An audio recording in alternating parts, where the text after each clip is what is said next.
Hello students, आज हम बात करेंगे सबसे बड़े प्रॉब्लम पे, है ना। बहुत बड़ी प्रॉब्लम है ये एक स्टूडेंट्स के लिए कि क्वेश्चंस हो जाते हैं मैथमेटिक्स में। क्वेश्चंस सर आप सॉल्व करवाते हो जाते हैं, लेकिन जब हम खुद से सॉल्व करने बैठते हैं कुछ टाइम गैप लेके, तो हमारे से क्वेश्चन सॉल्व भी नहीं होता। हमें ये समझ में नहीं आता कि हम स्टार्ट कहाँ से करें, क्वेश्चन हम स्टार्ट कहाँ से करें। मेन सबसे बड़ा मुद्दा ये है। इस मुद्दे पे आज मैं ध्यान देने वाला हूँ और मैं पूरी कोशिश करूँगा कि ये सारी बातें जितनी भी मैं यहाँ से बोलूँगा, सारी बातें आप खुद के अपने स्टेटमेंट से रिलेट कर पाएँ और आप समझ पाएँ कि क्या कहानी है और क्या क्या चीज़ मिसिंग है और क्या चीज़ हमें करना है जिससे हमारे प्रॉब्लम्स को सॉल्व करने में हेल्प मिले। ठीक है, तो कुछ स्टेप्स मैं फॉलो कराऊंगा। ज़्यादा कुछ बड़ा ज्ञान आपको नहीं दूंगा, लेकिन इतना तो ज़रूर दूंगा कि आप क्वेश्चंस को लिख सके, क्वेश्चन को समझ सके, क्वेश्चंस में क्या स्टेप्स यूज़ करने हैं वो आप दे सकें।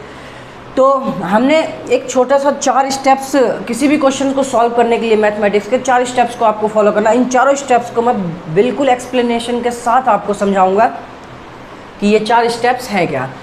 तो आप जैसा कि टॉपिक देख रहे हैं, how to solve maths problem, है ना। मैथ्स प्रॉब्लम, किसी भी मैथ्स प्रॉब्लम को सॉल्व करने के लिए हमें क्या क्या चीज़ों की ज़रूरत है, क्या क्या चीज़ें सोचना है। कहने का मतलब मैं अपने वीडियो में भी बताता रहता हूँ कि how to think before solving the question. Question को सॉल्व करने से पहले सोचना क्या चाहिए और कैसे सोचना चाहिए, इनके बारे में बात करते हैं हम। ठीक है, तो ये सारा एक एक्सपीरियंस एक छोटा सा आप लोगों से शेयर करने की कोशिश। और तो सबसे पहला स्टेप है फार्मूला। अच्छा, फार्मूला मैंने क्यों लिखा, बहुत ध्यान से समझिएगा कि जो भी चैप्टर आप स्टार्ट करने वाले हैं, जैसे हमारा अलजेब्रा है, कैलकुलस है, या कोई सा भी एक कैलकुलेशन का चैप्टर है, कोई सा भी जो भी चैप्टर आप स्टार्ट करने वाले, सबसे पहले आप ये ओवरव्यू ले लीजिए कि उस चैप्टर में फॉर्मूले क्या हैं, क्या फॉर्मूले में यूज़ करने हैं। ओवरऑल फॉर्मूले मेंशन होते हैं बुक में, है ना, बॉक्स बन के मेंशन होते हैं, हेडलाइन बना के उसे मेंशन कर दिया जाता है। तो सबसे पहले हमें ध्यान देना है इस बात को, फॉर्मूले क्या है, छोटे छोटे वो फॉर्मूले आप याद कर लीजिए। क्या कर लीजिए, याद कर लीजिए उसको, है ना। अच्छा, उससे फ़ायदा क्या होगा, फॉर्मूले याद करने से आपको एक सबसे बड़ा फ़ायदा होगा कि जो भी छोटे छोटे क्वेश्चन होंगे, जो भी छोटे छोटे क्वेश्चंस होंगे वो आपके सॉल्व हो जाएंगे। जो डायरेक्ट जिसमें कहने का मतलब ये कि जिस क्वेश्चन में डायरेक्ट फार्मूला लगाने के बाद आपको आंसर मिल रहा होगा, वो क्वेश्चन आपके सॉल्व हो जाएंगे। तो सबसे पहला स्टेप आपको ये ध्यान रखना है कि जिस भी चैप्टर को आप स्टार्ट कर रहे हो उसके सारे फॉर्मूले आप याद कर लो। उसका फ़ायदा आपको पता चल चुका है कि जितने भी छोटे क्वेश्चन होंगे जो डायरेक्ट फार्मूले लगाने से हमें आंसर मिल रहा होगा वो हमें मिल जाएगा। ठीक है, तो ये पहली बात आपके समझ में आ गया होगा। ठीक है, हम बात करेंगे कॉन्सेप्ट पे। कहा जाता है concept is king, concept is king. हाँ, ये सच है, कॉन्सेप्ट किंग है, तो मैं उस पर भी बात करूँगा, लेकिन पहले जो हमारी बातें, जो प्रैक्टिकली बातें मैं वो कर रहा हूँ। ठीक है, तो हम कॉन्सेप्ट पे भी आएंगे, थोड़ा सा वेट करिए। ठीक है, अच्छा, दूसरी बात, तो हमारे पास जो छोटे छोटे क्वेश्चन होंगे जो डायरेक्टली फार्मूले लग के सॉल्व हो रहे होंगे वो तो ठीक है, सॉल्व हो गए, लेकिन बात आती है सबसे बड़ी बात कि सर जब क्वेश्चंस में वर्ड्स इस्तेमाल होते हैं ना, जब क्वेश्चन में वर्ड्स इस्तेमाल होते हैं तब हमारी प्रॉब्लम ज़्यादा बढ़ जाती है ना। हाँ, तो उन्हीं को सॉल्व करने के लिए हमें कुछ बातें यहाँ से देखनी है। तो सबसे पहले जो वर्ड्स प्रॉब्लम, मेन मुद्दा फंसता है हमारा यही वर्ड्स प्रॉब्लम पे ही, है ना, वर्ड्स प्रॉब्लम पे। तो देखिए वर्ड्स प्रॉब्लम को किस तरीके से हम डील करेंगे कि हम आसानी से उसके स्टेप्स को लिख सके और समझ सके। ठीक है, तो वर्ड्स प्रॉब्लम के लिए क्या कीजिए, जो भी वर्ड्स प्रॉब्लम, देखिए वर्ड्स प्रॉब्लम को पहले आइडेंटिफाई कीजिए, है ना। अच्छा, मैंने एक बात ये भी बोल दिया है कि चैप्टर कौन सा आप पढ़ रहे हो। ठीक है, उस चैप्टर के अंदर अगर थियोरेटिकली पार्ट है, चैप्टर के अंदर थियोरेटिकली पार्ट मतलब कि वर्ड्स प्रॉब्लम के अगर थ्योरी है उसके अंदर, तो आपको थ्योरी पढ़नी होगी। उस थ्योरी के अंदर उसको सिर्फ पढ़ना नहीं होगा।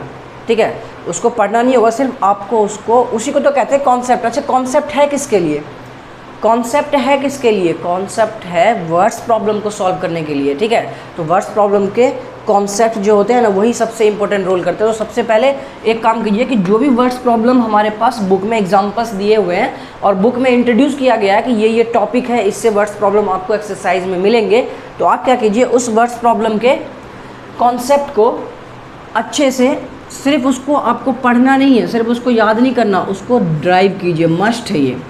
ठीक है, वर्ड्स प्रॉब्लम के अंदर जो भी, जैसे हमारे पास एज प्रॉब्लम होता है, मैं वर्ड्स प्रॉब्लम के बारे में बता देता हूँ। जैसे हमारे पास एज प्रॉब्लम होता है, फ्रैक्शन वाले प्रॉब्लम होते हैं, टाइम एंड डिस्टेंस वाले प्रॉब्लम होते हैं, है ना, वर्क एंड वेजेस वाले प्रॉब्लम होते हैं, और हमारे पास डिजिट्स वाले प्रॉब्लम होते हैं, ये सारे वर्ड्स प्रॉब्लम होते हैं। तो सबसे पहले उनके कॉन्सेप्ट पे आप फोकस कीजिए और उनके कॉन्सेप्ट को अच्छे से ड्राइव कीजिए, अलग अलग तरीके से, जैसे आप सोच सकते हैं, जैसे आप समझ सकते हैं, जितना आप सोच सकते हैं बेहतर इसके बारे में सोचिए, ठीक है। तो यही आपका कॉन्सेप्ट है, इसको आपको मस्ट है ड्राइव करना। आप उसे ज़रूर लिखिए, अपने वर्ड्स में लिखिए, आप क्या समझे उसके थ्योरी से आप उसको लिखिए, वो ज़रूरी है, ठीक है, वो काम आएगा। तो यही हमारा कॉन्सेप्ट यहाँ यूज़ होगा। तो उस क्वेश्चन, अगर कोई वर्ड्स प्रॉब्लम आपके सामने आता है तो सबसे पहले आपको क्या करना है कि रीड केयरफुली, उसको बहुत ध्यान से रीड केयरफुली का मतलब ये है कि उसके एक एक वर्ड को अच्छे से आप पढ़ लीजिए। एक एक वर्ड अच्छे से पढ़ने का मतलब ये है कि कोई किसी क्वेश्चन के अंदर एक वर्ड बहुत बड़ी कहानी बना रही होती है, किसी क्वेश्चन के अंदर एक वर्ड बहुत बड़ी कहानी बना रही होती है, ठीक है। अब जैसे मैं अगर एग्जांपल दूं, अगर मैं कहता हूं जैसे कॉन्सिक्यूटिव, है ना, ये है एक वर्ड, किसी वर्ड्स प्रॉब्लम के अंदर अगर कॉन्सिक्यूटिव यूज़ हो गया है एक वर्ड, लेकिन क्या है, इस कॉन्सिक्यूटिव का मतलब है क्या होता है, लगातार। अगर कोई 2 नंबर आपको लेना है तो आप एक x लेते हैं, दूसरा x+1 लेते हैं, यही तो होता है, ठीक है। तो ये है, अगर 3 नंबर लेना तो x, x+1, x+2 ऐसे करके आप लगातार नंबर्स लेते हैं। तो है एक नंबर, लेकिन इसका डेफिनेशन बहुत बड़ा है, ठीक है। तो रीड केयरफुली का मतलब ये है कि ये करने से आपको एक बहुत बड़ा फ़ायदा यहाँ ये होगा कि अंडरस्टैंडिंग द प्रॉब्लम, आप प्रॉब्लम को समझ पाएंगे। बहुत ध्यान से क्वेश्चन को पढ़ने के बाद आप क्वेश्चन को समझ पाएंगे कि इसके अंदर कौन सा टॉपिक, कौन सा कॉन्सेप्ट यूज़ किया गया है, किस कॉन्सेप्ट के बारे में इसमें डिफ़ाइन किया गया है, कौन सा कॉन्सेप्ट इसमें लगेगा, किस टॉपिक से रिलेटेड कॉन्सेप्ट इसमें यूज़ किया जाएगा, ये आपको पता चल जाएगा वहाँ से, ठीक है। वो कॉन्सेप्ट आपको पता चल गया कि इस टॉपिक से रिलेटेड है, इस टॉपिक में ये कॉन्सेप्ट यूज़ होना है, ये आप आराम से इसको लगा लीजिएगा, ठीक है। वो सारे कॉन्सेप्ट आप रिवील कीजिएगा और उसमें यूज़ करना है आपको, ठीक है। अच्छा, तीसरी बात देखिए, डेवलपिंग अ प्लान। अच्छा, डेवलपिंग अ प्लान का मतलब सीधा सीधा समझ में आता है कि यहाँ से आपको ये पता चल चुका है कि कौन सा टॉपिक के कॉन्सेप्ट इसमें यूज़ होने हैं। तो जो भी कॉन्सेप्ट सॉल्व करना स्टार्ट मत कीजिए अभी, ठीक है, सॉल्व नहीं करना आपको, ठीक है। कोई सा भी आपको अगर कॉन्सेप्ट पता चल चुका कि ये कॉन्सेप्ट इसमें यूज़ हो रहा है, तो सबसे पहले उस कॉन्सेप्ट को आप यहाँ पे राइटिंग कीजिए, उसको लिखिए, उसको एक रफ, कहते हैं ना, रफ प्लान कीजिए, एक रफली प्लान कीजिए, उसको लिखिए साइड में, ठीक है। उसके बाद जब आप अच्छे से कॉन्सेप्ट को समझ जाएंगे कि ये कॉन्सेप्ट इसमें यूज़ करना है, तो इससे क्या होगा, इस कॉन्सेप्ट का रिवीजन भी आपका हो जाएगा बहुत अच्छे तरीके से, ठीक है। तब आप क्या कीजिए कि अब डेवलप आपने कर लिया प्लान कि मुझे किस किस तरीके से यूज़ करना है।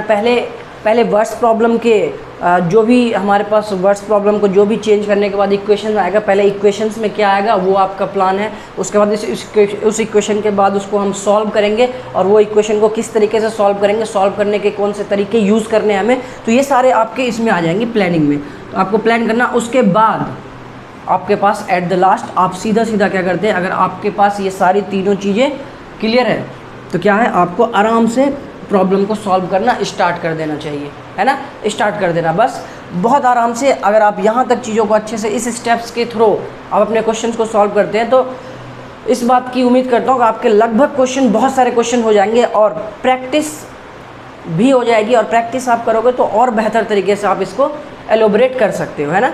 और सीधी सी बात है कि किसी भी क्वेश्चंस को करने के लिए आप एट वन टाइम अगर आप करना चाहते हैं तो एक बात तो फिक्स है कि मेहनत तो करनी पड़ेगी, है ना, मेहनत करनी पड़ेगी। Hard work is the key of success, you know, कि आपको हार्ड वर्क तो करना पड़ेगा, ठीक है। मेरे बोलने से या आपके सुनने से आपके क्वेश्चन सॉल्व नहीं होंगे, ये बात भी आप समझ लीजिए कि मेरे बोलने से और आपके सुनने से ये क्वेश्चंस आपके सॉल्व नहीं होंगे। हाँ, मेरे बोलने से और आपके करने से ये क्वेश्चन सॉल्व ज़रूर होंगे, ठीक है। तो इसलिए कहा जाता है कि सोचने से कुछ नहीं, जब तक वो कहते हैं उस आइडिया का कोई मतलब नहीं जब तक कि वो एग्जीक्यूट ना हो जाए। तो आपके पास अगर कोई सोच है तो उसे एग्जीक्यूट कीजिए और आप अपने रिज़ल्ट को ज़रूर देखिएगा, बेहतर रिज़ल्ट ज़रूर मिलेगा आपको, ठीक है। तो ये सारी कहानी है, आप इस पर बहुत अच्छे से ध्यान दीजिए, ठीक है। मिलते हैं हम फिर नेक्स्ट वीडियो में नए तरीके से, मैं बहुत सारी बातें करता रहूँगा, ठीक है। Okay, bye.